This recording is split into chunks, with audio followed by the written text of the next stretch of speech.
اللهم صل على محمد بار دیگر باواز بلند صلوات.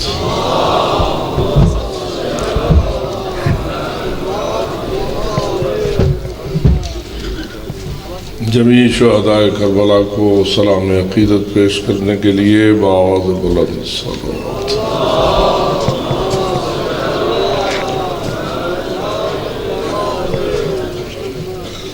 تمام اسارہ آل محمد جو کربلا میں اسیر ہوئے اور جن کی خدمات کے نتیجے میں آج دین زندہ ہے، سب کو سلام عقیدت عرض کرنے کے لیے باواز بلند صلوات.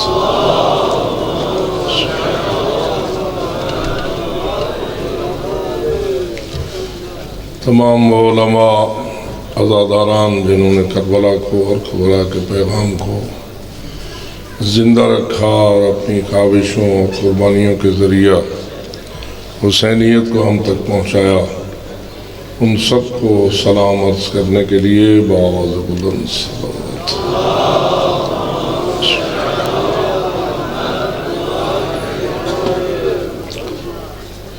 وارث کربلا ولی العصر عجل اللہ تعالیٰ فرجہ شریف کی بارگاہ میں کربلا کی تعزیت پیش کرنے کے لیے اور آپ کے ظہور کی تعجیل کے لیے باواز بلند صلوات.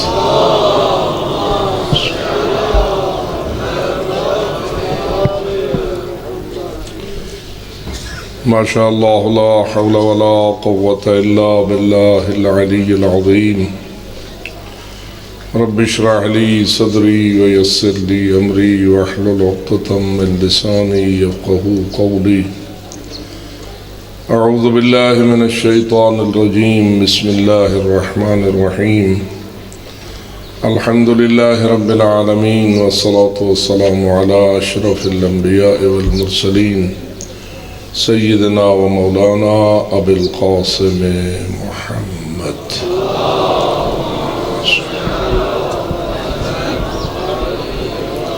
والصلاة والسلام على أهل بيته الطيبين الطاهرين المعصومين المظلومين الذين قال الله تعالى في حقهم إنما يريد الله ليذهب عنكم الرجس أهل البيت ويطهركم تطهيرا.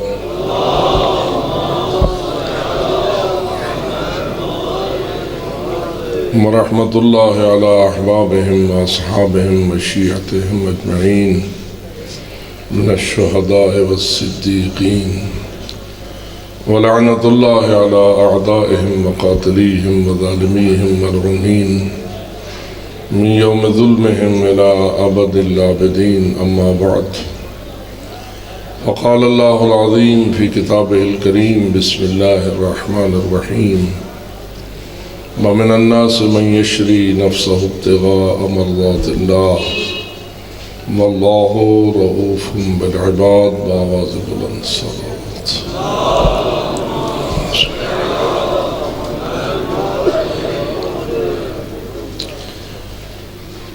عنوان انتہائی اہم ہے. بنیادی طور پر اللہ نے اپنے دین کو بچانے اور آگے بڑھانے کے لیے جو پروگرام دیا ہے اس میں جہاد کو بڑی اہمیت حاصل ہے، اور جہاد میں شہادت کو سب سے زیادہ اہمیت حاصل ہے. شہادت فقط راہ خدا میں قتل ہونے کا نام نہیں، بلکہ اس للہیت کا نام ہے جس کے لیے کوئی شخص اپنی جان دین حق پر قربان کرنے کا جذبہ اپنے سینے میں پیدا کرتا ہے. یہی وجہ ہے کہ اللہ نے ایک آیت میں یہ فرمایا کہ ان اللہ اشتری من المؤمنین انفسهم واموالهم بأن لهم الجنہ کہ اللہ نے مومنین سے ان کی جانیں اور ان کے مال خرید لیے ہیں بدلے میں اس کے کہ ان کو جنت دیتا ہے۔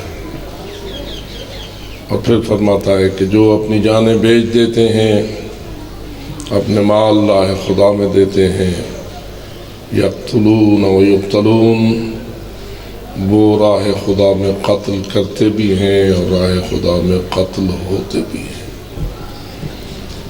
اور آپ جانتے ہیں شاید راہ خدا میں قتل ہونا یہ کوئی اتنی آسان بات نہیں ہے۔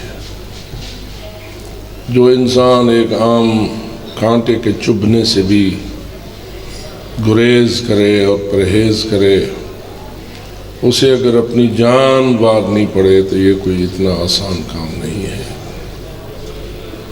مگر تب وارتا ہے جب وہ جس مقصد پر اپنی جان قربان کر رہا ہے اس مقصد کو اپنی جان سے بھی زیادہ قیمتی سمجھے۔ اور یہ اللہ کا فضل ہے کہ خداوند منان نے ہم مسلمانوں کو اس جذبے سے سرشار کیا ہے کہ ہم اپنے دین اور اللہ کے دین کو اپنی جان، اپنے مال، بلکہ اپنی ہر چیز سے زیادہ اہمیت دیتے ہیں۔ بلکہ اگر کوئی دین کو اتنی اہمیت نہ دے تو شاید اس کا مسلمان ہونا ہی مشکوک ہو سکتا ہے۔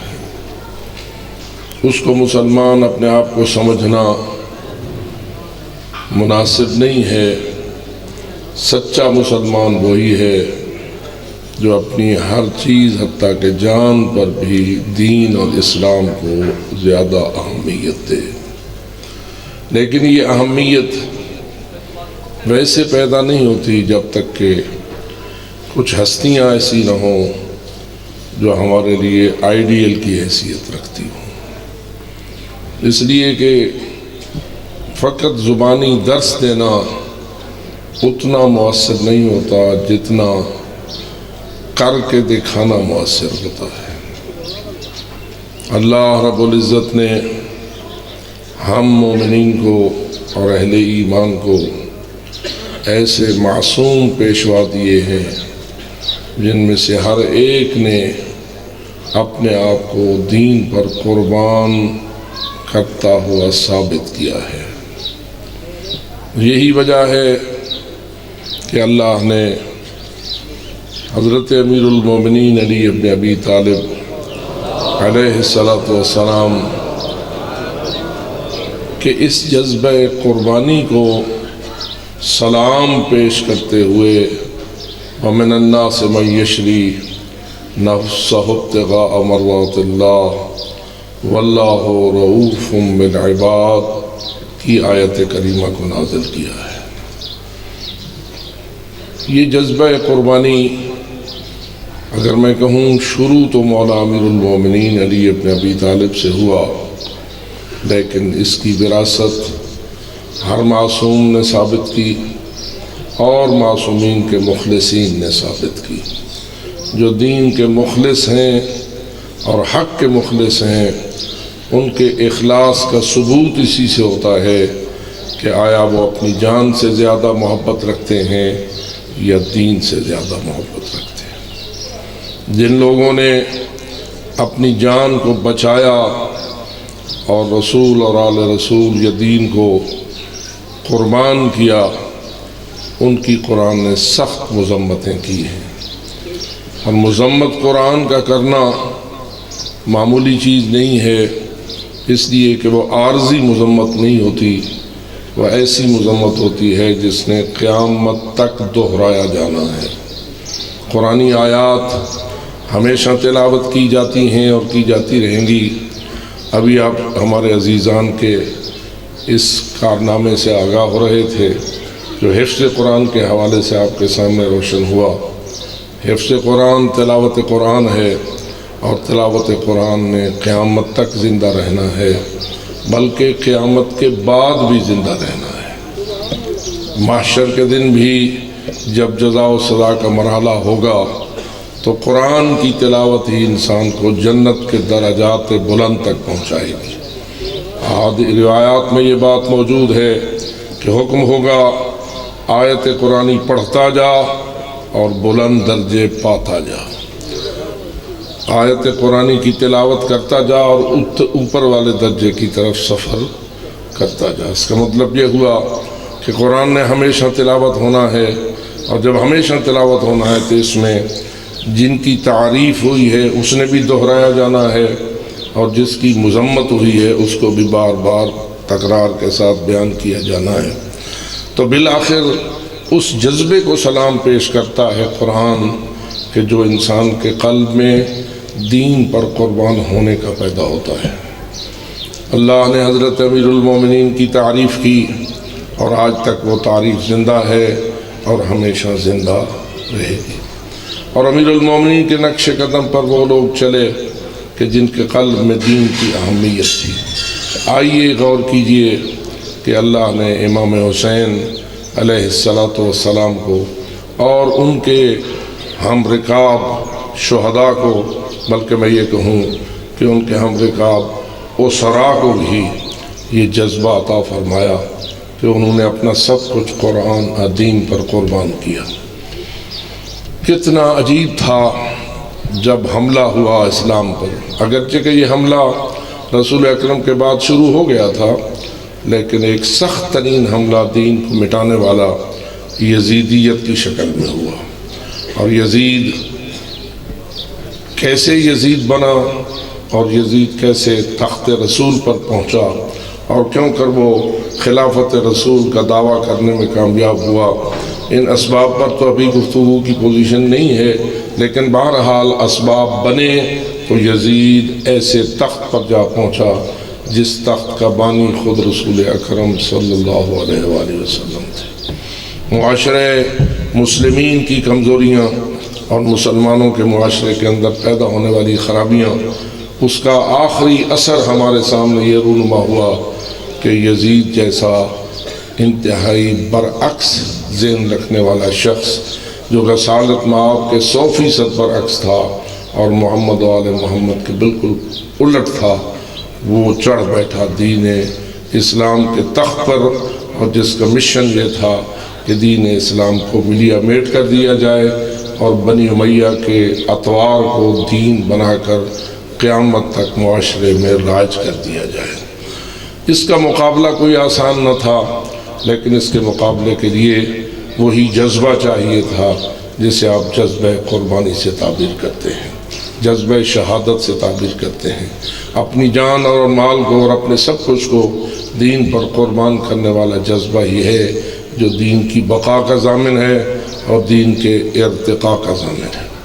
حضرت جناب امام حسین علیہ السلام کی جو تحریک ہے، دراصل وہ تحریک جذبہ قربانی ہے، جس نے ہمیں بھی اس امر کی طرف متوجہ کیا ہے کہ اگر اسلام کو زندہ رکھنا چاہتے ہو تو تمہیں بھی اپنے اندر جذبہ قربانی ہی پیدا کرنا ہوگا، بجائے اس کے کہ اسلام نے مجھے کیا دیا ہے یہ سوچنا ہوگا کہ میں اسلام کو کیا دے رہا ہوں، بجائے اس کے کہ تم نے اسلام سے کیا کمایا ہے اس کی طرف اتنی توجہ نہ کرو، بلکہ اس کی طرف توجہ کرو کہ اسلام کو تم نے کیا دیا ہے اور اسلام کو دینے کے لیے تمہارے پاس کیا کچھ موجود ہے۔ ہم طلبہ اس امر کی طرف متوجہ رہیں۔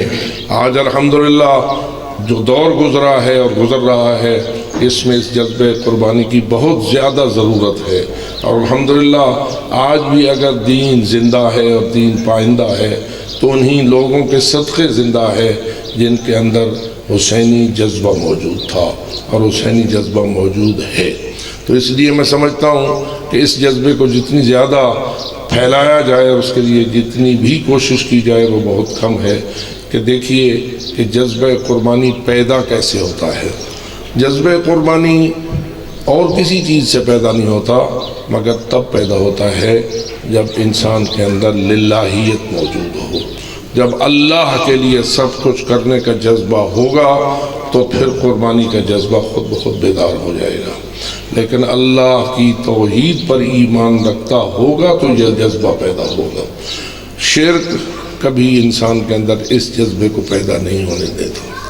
اگر پیدا ہوتی ہے یہ چیز تو پیدا ہوتی ہے عقیدہ توحید کے ساتھ، اور عقیدہ توحید ایک ایسا عقیدہ ہے جو انسان میں اتنا رچ اور بس جاتا ہے کہ انسان کی کوئی حرکت توحید سے ہٹی ہوئی نہیں ہوتی، انسان کا کوئی سکون عقیدہ توحید سے باہر نہیں ہوتا۔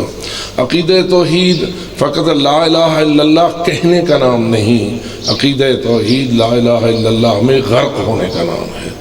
عقیدہ توحید فقط زبان سے اشہد ان لا الہ الا اللہ کی آذان اور اقامت بلند کرنے کا نام نہیں، بلکہ عقیدہ توحید اس الوہیت پر اور اس ربوبیت پر اپنا سب کچھ قربان کرنے کا جذبہ پیدا کرنے کا نام ہے۔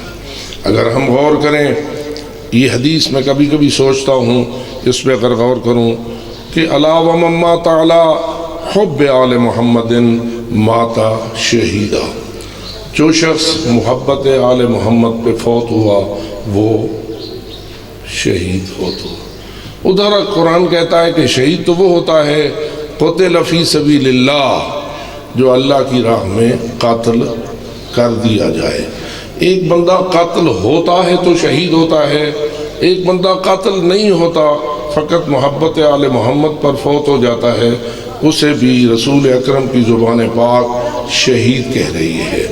آخر ان دونوں چیزوں میں بنیادی طور پر کیا اتصال ہے اور کیا حقیقت پنہاں ہے؟ تو جواب یہی ہے کہ اگر حقیقتاً سوچا جائے تو محبت آل محمد اس جذبے کا نام ہے جو انسان کو اپنا سب کچھ دین حق پر قربان کرنے پر آمادہ کرتی ہے۔ وہ محبت اہل بیت نہیں کہ جو چند لفافے کمانے کے لیے استعمال کی جائے، وہ محبت اہل بیت نہیں جو تجارت دین کے لیے استعمال کی جائے۔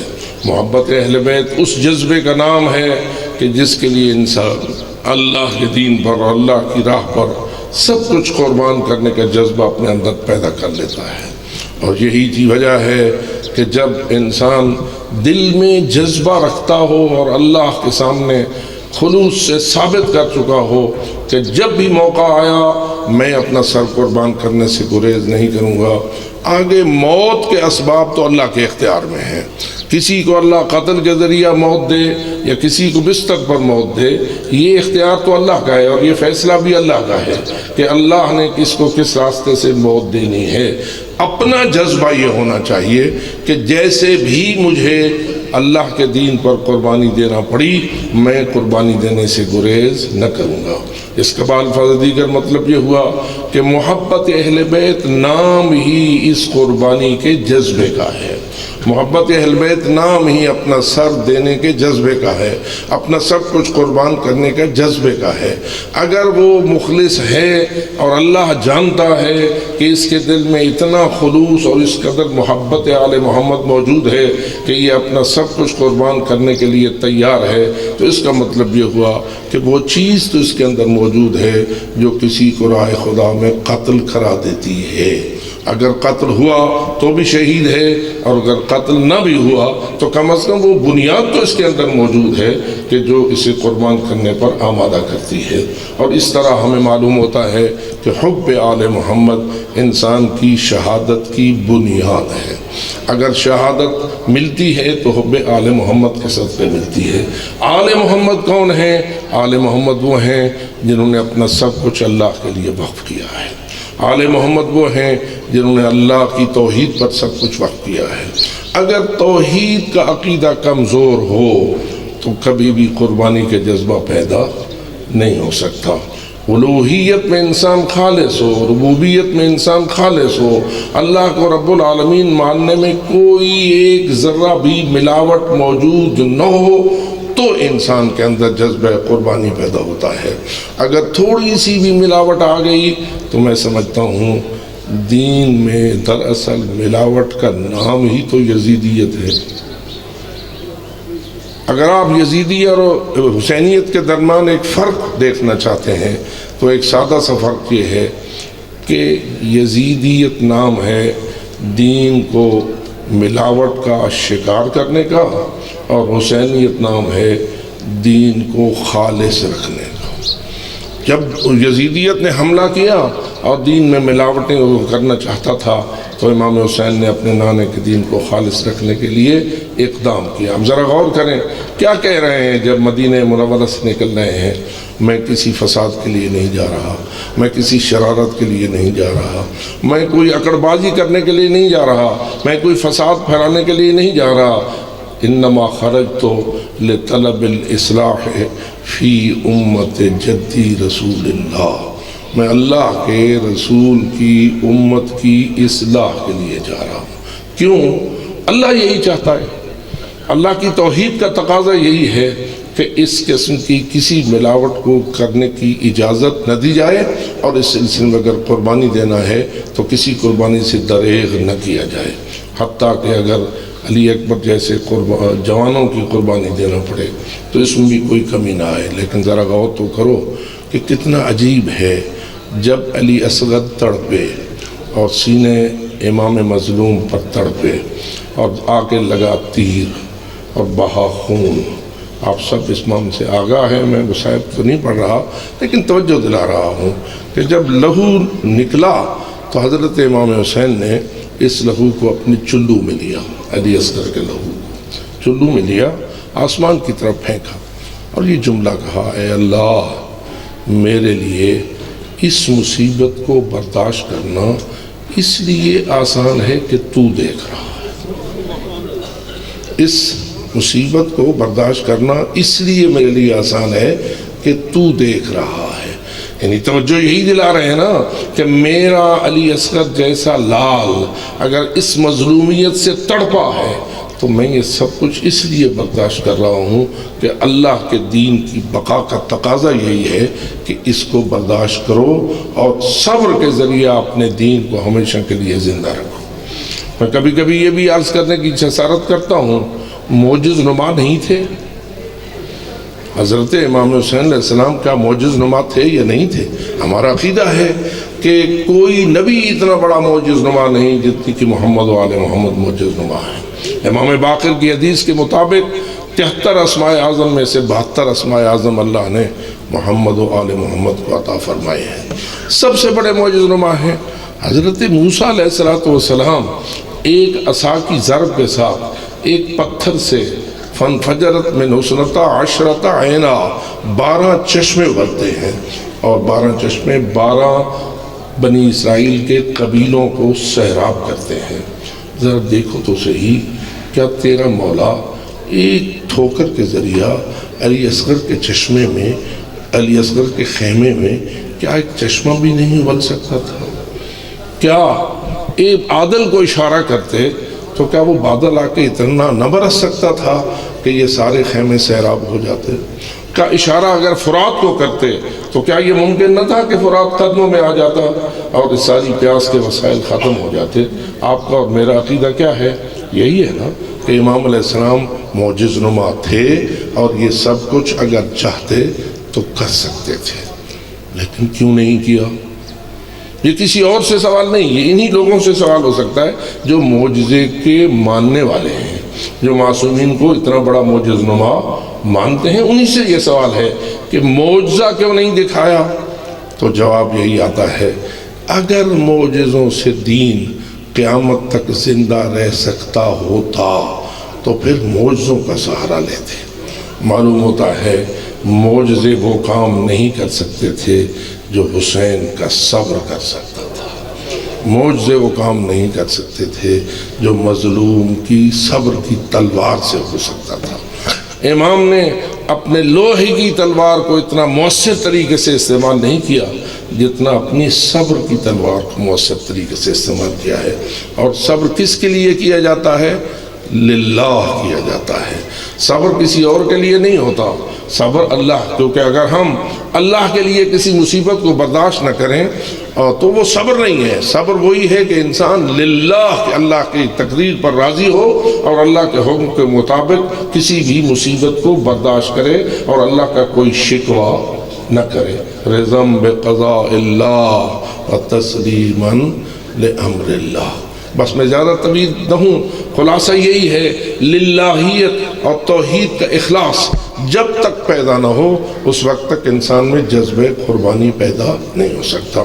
آئیے تھوڑا سا خراج تحسین ان بیویوں کو بھی پیش کریں کہ جنہوں نے اس دین کو زندہ رکھنے میں بھی صبر کے اعلیٰ ترین مناظر دکھائے ہیں، اور اس میں کتنی للہیت ہے، اس میں کتنا خلوص ہے، اس میں کتنا جذبہ قربانی ہے، اور کس قدر صبر کے اعلیٰ ترین مقام پر فائد ہے۔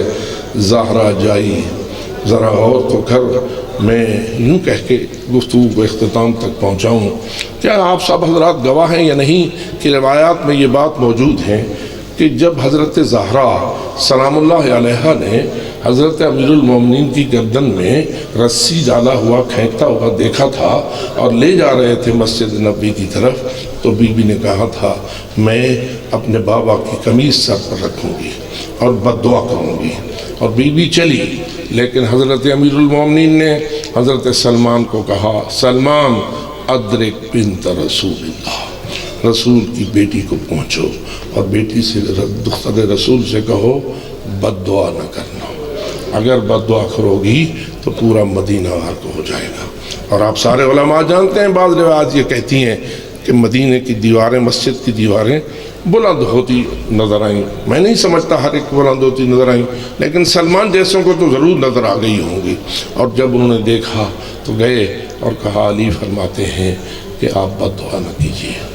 اگرچہ کہ زہرا نے اس وقت اپنے دکھ کا اظہار تو کیا، لیکن بالآخر یہی کہا اگر حکم ہے تو میں بد دعا نہیں کرتی۔ میرا سوال یہ ہے کہ بد دعا کیوں نہ کی؟ اس لیے کہ دین کی بقا بد دعا میں نہ تھی، دین کی بقا صبر اور حوصلے میں تھی۔ اور اسی پر آگے بڑھتے ہوئے اگر میں کہوں، اگر حضرت زہرا کی بد دعا اثر انداز ہو سکتی ہے تو کیا زہرا ثانی کی بد دعا اثر انداز نہیں ہو سکتی؟ کیا دختر زہرا کی بد دعا پورے کوفہ اور شام کو غرق نہیں کر سکتی؟ کیا ابن زیاد اور یزید کی تباہی نہیں ہو سکتی؟ ہو سکتی ہے، یقیناً ہو سکتی ہے، لیکن دیکھ تو صحیح، چادریں چھن گئیں، سارے شہید ہو گئے، خیمے جل گئے، ہاتھوں میں رسیاں آ گئیں، اور رسول کی بیٹیاں گلی گلی میں تماشا بنائی گئی، کوچے کوچے میں لوگوں نے ان کا تماشا دیکھا۔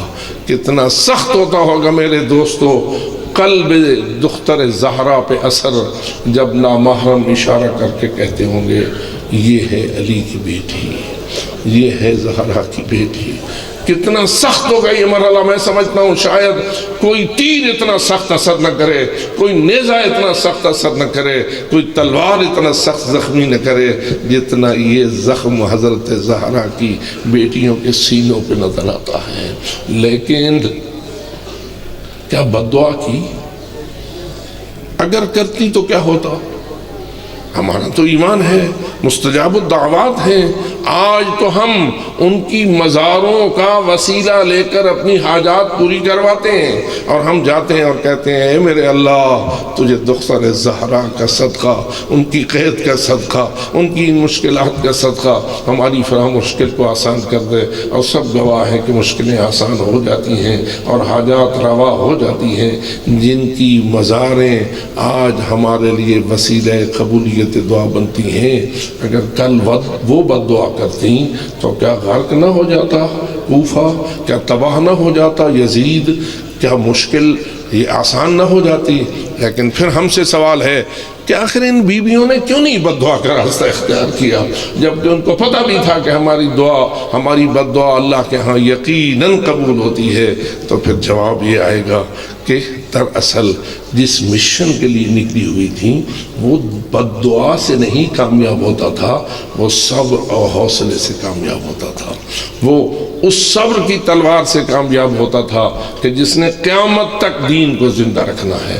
آئیے آخری جملے کہوں، کیا خیال ہے ہم 15ویں صدی میں بیٹھے ہیں، سن 61 ہجری کا یہ واقعہ ہے، ان 14 صدیوں میں کوئی عزاداری نے دین بچایا ہے؟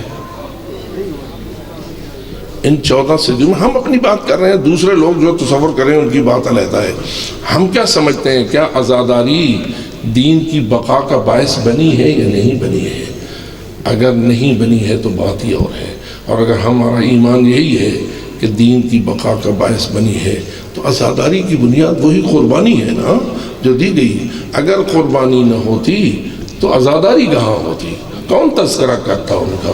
اور اگر تلوار چلتی نا جیسے علی کی تلوار چلی تو علی کی تلوار نے وہ فائدہ نہیں دیا جو علی کے صبر نے فائدہ دیا ہے. علی کی ذوالفقار نے دین کو اس مقام تک نہیں پہنچایا جہاں امام حسین کے صبر نے دین کو پہنچایا ہے اور جہاں دیگر ائمہ ہدیٰ کے صبر نے پہنچایا ہے. تو اس لیے میں سمجھتا ہوں ان اللہ مع الصابرین کا یہ جملہ جو ہے یہ اس امر کی طرف بھی اشارہ ہے کہ یہ شخصی حمایت اور شخصی ساتھ انسان کو صبر کے ذریعے حاصل نہیں ہوتا بلکہ اللہ کی طرف سے نصرت اجتماعی صبر پر بھی حاصل ہوتی ہے. اور اگر ہم ایک ایسی قوم ثابت ہوں کہ جو صابر قوم ہو، جو حوصلے والی قوم ہو، جس میں للہیت ہو، جس میں عقیدہ توحید راسخ ہو، جس میں اللہ کے لیے سب کچھ کرنے کا جذبہ ہو، تو پھر میں سمجھتا ہوں کہ کوئی طاقت نہ کبھی شکست دے سکی ہے اور نہ شکست دے سکے گی. اس وقت جو صورتحال ہماری قوم کو درپیش ہے، اللہ ہماری قوم پر اور زیادہ اپنی رحمتیں اور برکتیں نازل کرے. اگرچہ کہ دشمنوں نے ایک ہو کر ہمارے تمام مومنین کے علاقوں کو نشانہ بنایا ہوا ہے لیکن پھر بھی دلیل اس امر کو ثابت کرتی ہے کہ انقلاب کامیاب ہوا، حزب اللہ کامیاب ہوئی، کربلا کامیاب ہوئی، عراق آزاد ہوا، پاکستان میں ہزاروں خون کی ندیاں بہائی گئیں لیکن اس کے باوجود ہم نے اپنی ہمت نہیں ہاری. یہ ہمت ہم میں کس نے پیدا کی؟ کربلا نے پیدا کی.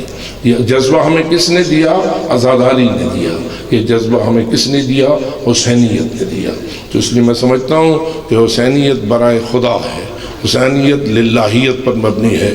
للہیت عقیدہ توحید سے پیدا ہوتی ہے، شرک سے پیدا نہیں ہوتی. خداوند تعالی ہمیں شرک سے پاک رہنے کی توفیق عطا فرمائے اور توحید میں مخلص ہونے کی توفیق عطا فرمائے. وآخر دعوانا ان الحمدللہ.